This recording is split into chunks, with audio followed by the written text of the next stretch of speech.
Bismillahirrahmanirrahim.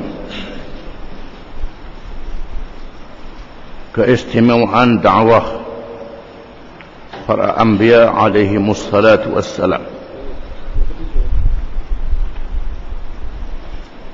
Yang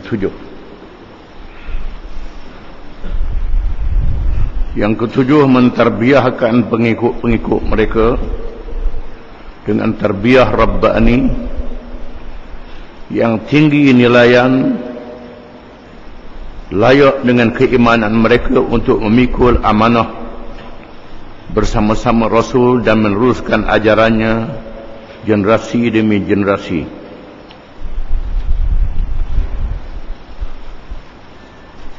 Di antara tugas Rasul-Rasul alaihimus salatu wassalam ialah mendidik pengikut-pengikut. Bukan sahaja mengajar orang masuk Islam, bahkan mendidik di kalangan sahabatnya yang boleh meneruskan perjuangan dan diganti oleh pengikut yang kemudian daripadanya sehingga tidak putus-putus. Firman Allah Ta'ala, huwa alladhi ba'atha bil ummiyina rasulan minhum yatlu alaihim ayatih wa yuzakkihim wa yu'allimuhumul kitaba wal hikmah wa in kanu min qablu lafi dhalalin mubin. Suratul Jum'ah. Artinya dialah yang mengutus kepada kaum yang buta huruf seorang rasul, bukan rasul-rasul, seorang rasul di antara mereka yang membaca ayat-ayatnya kepada mereka, mensucikan mereka dan mengajar kepada mereka kitab dan hikmah. Dan sesungguhnya mereka sebelumnya benar-benar dalam kesesatan yang nyata. Ayat ini menyatakan kedatangan Nabi Muhammad sallallahu alaihi wasallam yang diutuskan di Makkatul Mukarramah, tempat yang dipilih oleh Allah Subhanahu wa taala, jauh daripada ahli kitab Yahudi dan Nasrani, jauh daripada tamadun, di mana di masa itu ada negara-negara bertamadun, negara yang dianggap maju dari segi ilmunya dan kemajuan kebendaannya. Parsi, Rom, China, India, Mesir.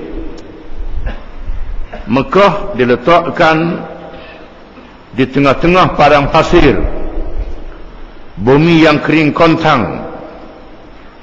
Allah Ta'ala memerintah Nabi Ibrahim alaihissalam supaya menghantar anaknya Ismail dengan diiringi oleh ibu Ismail Hajar. Mekah dikenali dengan wadin ghairi dhi zar'in, lembah yang tidak ada tanaman, dan dikurniakan mukjizat dengan adanya air Zam-Zam. Kemudian didirikan Kaabah dengan berkat doa Nabi Ibrahim alaihissalam, dengan perintah Allah menyeru manusia. Tiba-tiba hati manusia cenderung kepadanya. Mereka berhimpun di Mekah dalam keadaan tidak ada ilmu, tidak ada pengetahuan. Kebanyakan penduduknya adalah ummiyin, yakni buta huruf, tidak tahu membaca dan menulis. Dan Allah Ta'ala lahirkan Nabi Muhammad sallallahu alaihi wasallam dalam keadaan tidak tahu membaca dan menulis. Dengan Allah mengurniakan kepadanya mukjizat ilmu melalui Al-Quranul Karim. Al-Quran adalah mukjizat ilmu, berbeza dengan mukjizat yang diberi kepada rasul-rasul yang lain. Nabi Nuh dengan bahteranya yang dapat mengharungi gelombang yang besar setelah berlakunya taupan yang besar dan menyelamatkan pengikut-pengikutnya dengan bahtera itu, berjalan dengan arahan dan petunjuk daripada Allah sehingga diselamatkan. Nabi Ibrahim dengan mukjizat tahan dibakar dalam api yang besar yang dinyalakan. Nabi Musa dengan tongkat dan mukjizat-mukjizat yang lain untuk menentang sihir apabila Firaun dan penduduk Mesir berbangga dengan ilmu sihir. Nabi Daud melembutkan besi. Nabi Sulaiman boleh menguasai burung yang terbang di udara, menguasai binatang dan dapat memerintah jin dan syaitan. Dengan mukjizat yang diberi kepadanya oleh Allah Subhanahu wa taala, Nabi Isa alaihi salam boleh menghidupkan orang mati, menyembuhkan penyakit-penyakit yang tak boleh diobat oleh ilmu perubatan. Adapun Nabi kita Muhammad sallallahu alaihi wasallam diberi mukjizat ilmu, iaitulah Al-Quranul Karim, kitab yang terkandung di dalamnya rojokkan segala ilmu, sama ada ilmu yang dahulu, ilmu yang ada di masa itu, dan ilmu hari ini. Banyak kenyataan-kenyataan yang ada dalam Quran menepati kajian ilmu yang ada pada hari ini dengan menggunakan alat-alat moden, sama ada ilmu akidah, ilmu syariat, ilmu undang-undang, ilmu politik, ilmu ekonomi, ilmu sains, teknologi. Semua ilmu-ilmu ini kalau dikaji dengan mendalam akan mendapat kenyataan Quran adalah mukjizat. Mukjizat ilmu. Dan Nabi kita Muhammad SAW dikurniakan mukjizat ilmu ini bukan untuk dia saja, untuk mendidik sahabat-sahabatnya di kalangan muhajirin yang berasal daripada Mekah dan kalangan Ansar, penduduk asal Madinah, yang menerima Quran yang bermulut Nabi SAW, yang menghafal Quran, menghafal qiraatnya, menghafal bacaannya, dan menghafal tafsirnya, bagaimana nak beramal dengan Quran itu. Dikurniakan kitab, iaitulah Quran, dan hikmah. Hikmah ialah sunnah Nabi SAW yang menjelaskan bagaimana nak beramal dengan Quran, dan ilmu yang diberi pada para sahabat radhiyallahu anhum.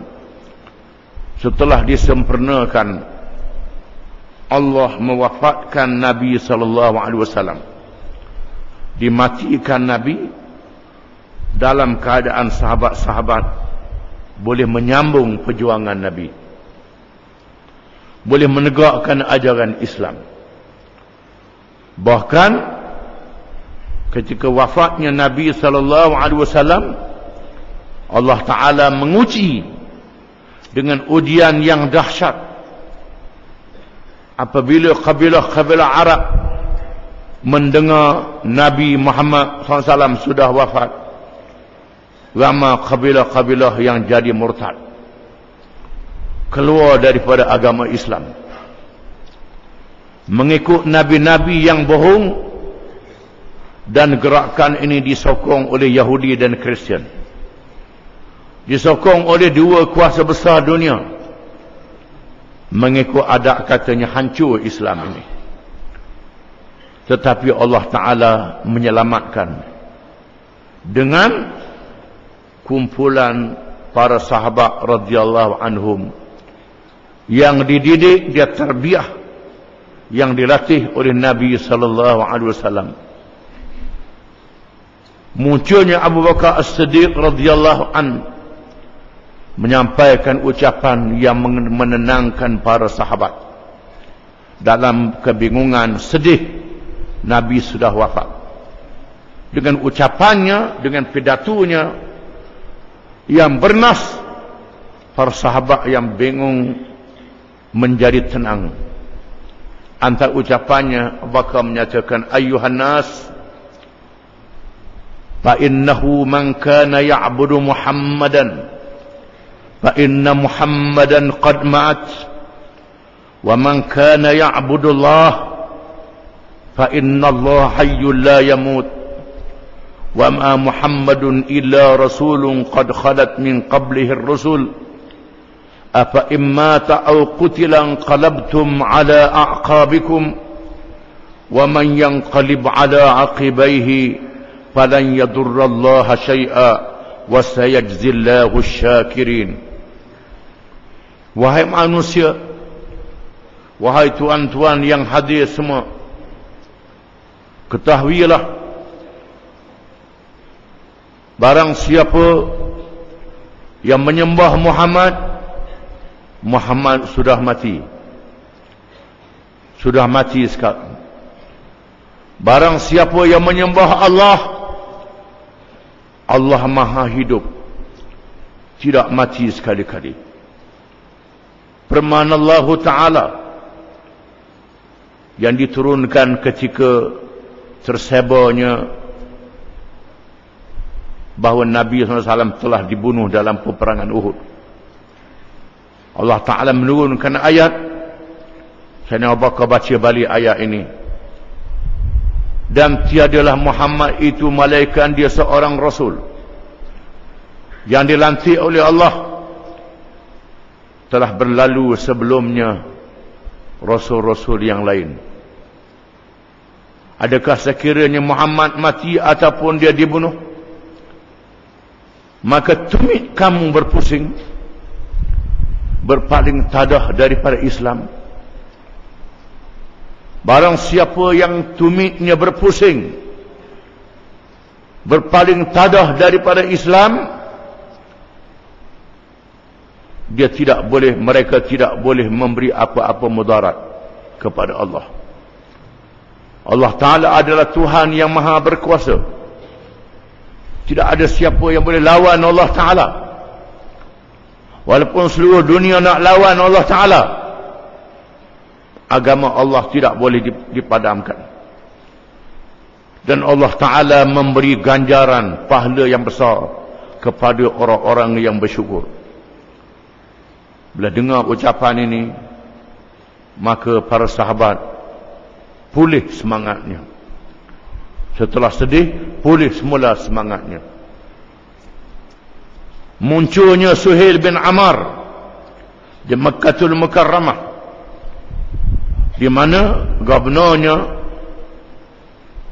Khudair bin Usaid yang terlalu muda, bila dengar Nabi wafat,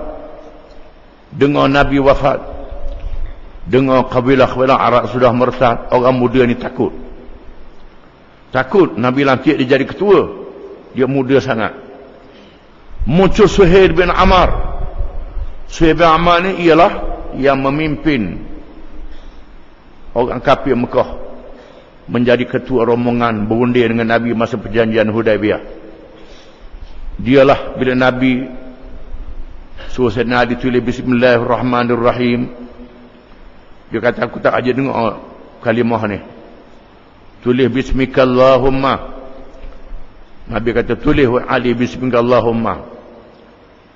Nabi suruh tulis, inilah perjanjian di antara Muhammad Rasulullah dengan Suhail bin Amar. Suhail kata, dengan sebut Rasulullah Muhammad bin Abdullah, sebut nama bin ayahmu. Kalau aku percayamu ni Rasulullah, aku dah masuk Islam. Lalu Nabi suruh Sayyidina Ali berubah, buang Muhammad Rasulullah. Sayyidina Ali tak berbuang. Tak berbuang. Nabi kata, kat mana? Nabi tak tahu baca. Sayyidina Ali kata, sini. Nabi pun padam dengan tangan dia. Sayyidina Ali tulis Muhammad bin Abdullah. Dengan Suhail bin Amar. Suhail bin Amar ni masuk Islam. Akhirnya masuk Islam. Ketika berlakunya murtad, Gubernur Mekah tak mani nak tubik, Suhaib bin Amr bangun menyampaikan ucapan,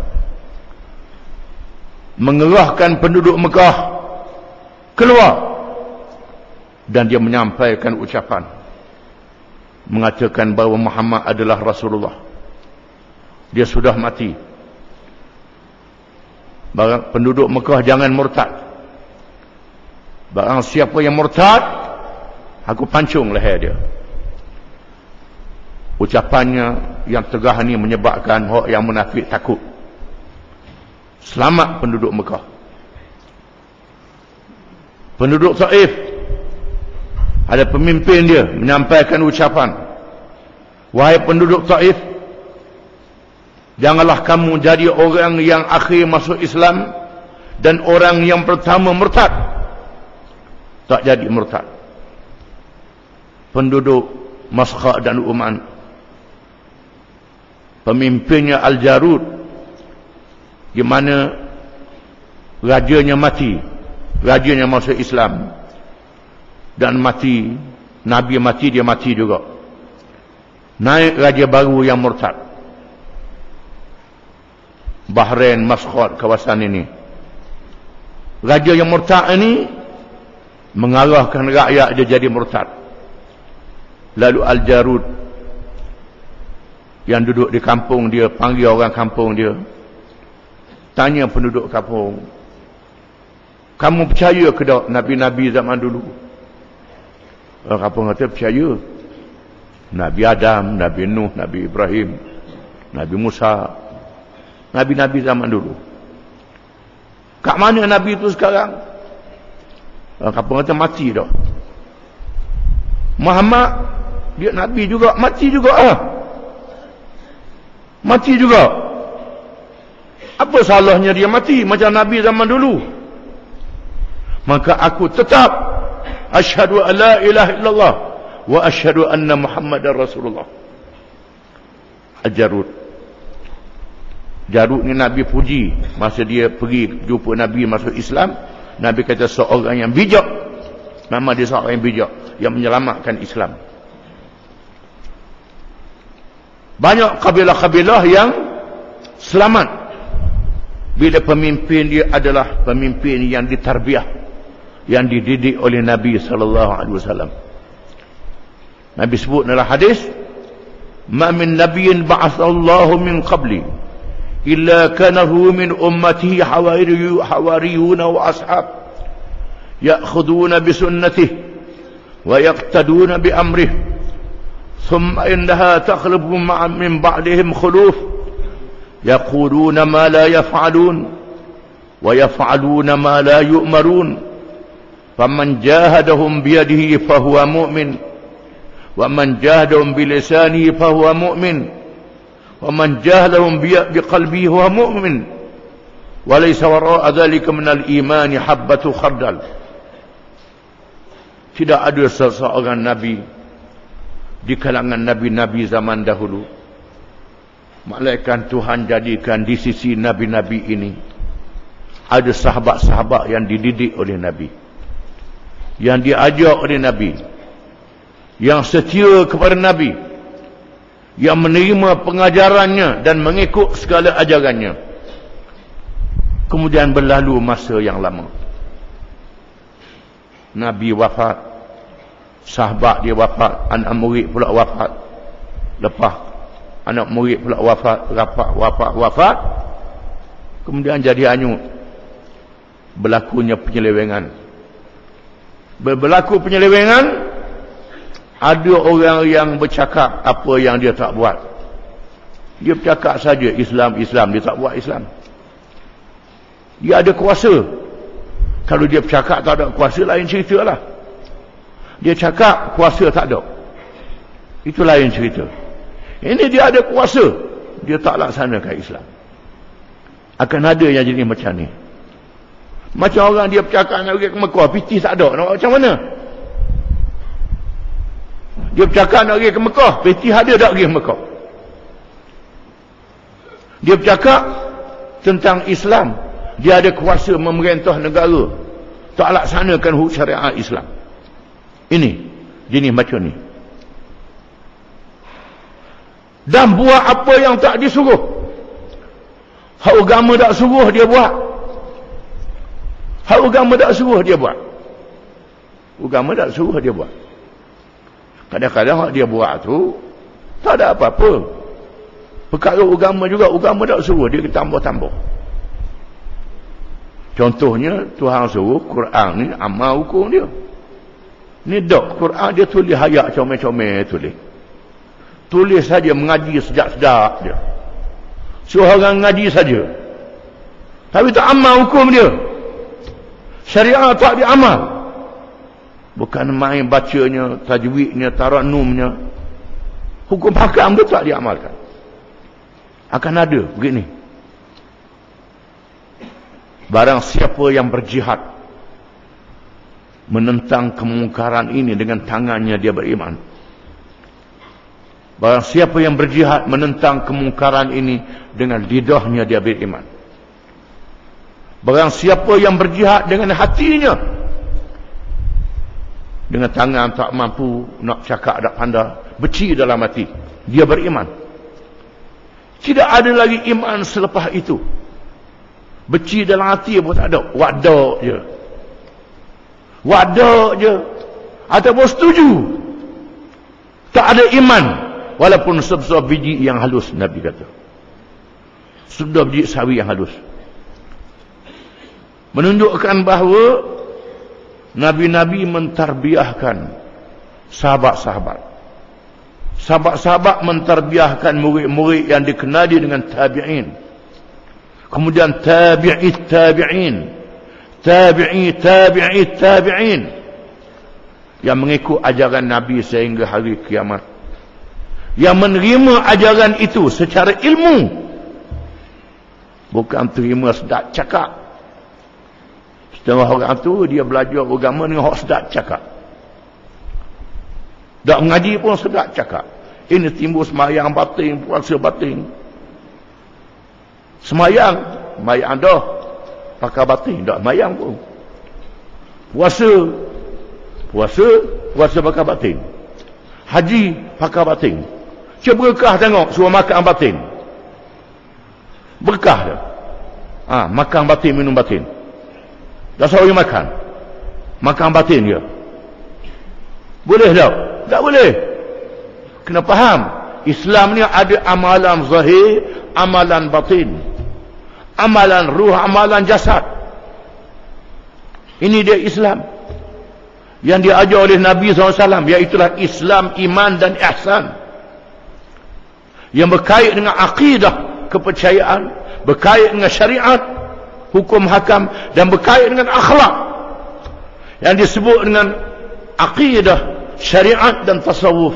3 sekaligus. 3-nya mesti dicampur. Macam kereta. Ada body kereta, ada steering, ada enjin dia. Beli steering saja. Putlah steering. Aku pakai kereta, putlah steering saja. Orang gila.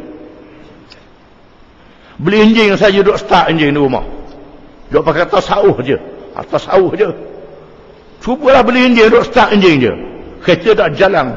Bodoh. Ini dia. Islam mesti semua sekali. Ini yang diajar oleh Nabi SAW. Dan ilmu Islam ni rajukkan daripada Quran. Dan hikmah yang diajar oleh Nabi SAW. Ini dia. Seluruh ajaran Islam. Semuanya. Kalau ambil sebahagian, jadi setan. Jadi Nabi meninggalkan para sahabat yang meneruskan ajaran dia. Yang menerima ilmu secara ijazah turun-temurun. Dengan itu semua kita dapat memahami dengan keimanan yang sesungguhnya betapa besarnya peranan para rasul alaihi wassalatu wassalam dari segi hubungan dengan Allah Subhanahu wa taala dan tugas mereka di kalangan manusia yang bersambung sehingga hari kiamat. Bila nak berlakunya kiamat, Allah Taala angkat Quran. Apa makna angkat Quran? Dimatikan ulama-ulama. Tak ada lagi orang reti baca. Tak ada lagi orang semayang. Masa itulah berlakunya kiamat. Selagi ada orang semayang, tak kiamat lagi. Selagi ada orang pergi ke Mekah, tak kiamat lagi. Berlakunya kiamat ni bila orang tak ada orang pergi Mekah, orang semayang tak ada. Agama sudah dihilangkan, diangkatkan. Wallahu a'lam.